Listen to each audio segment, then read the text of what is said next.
The writer of Hebrews in chapter 5 says something really interesting. Jesus learned obedience through the things he suffered.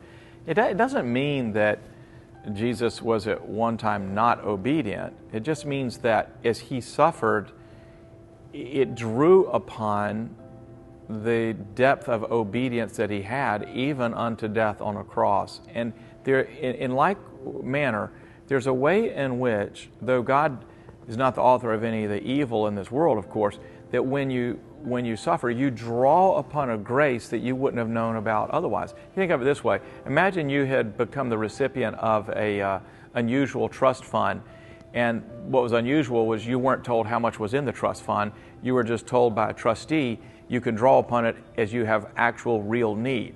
And so maybe you have a sick child and you have some medical bills, and so you draw upon it and you realize there was enough funds there. And then maybe a child goes to college and you need to draw upon it and you realize, oh, there was plenty enough there for that real need. Or maybe you go through a time in which you face some other hardship and you draw upon it. But then let's envision that a flood comes through and wipes out your whole house or something like that, and you've lost everything, and then you go to the trustee and say, I have all this need, and then you draw more than you've ever drawn before. What's happening there is you are not becoming more wealthy, you're just discovering the wealth that is already laid up for you through your need.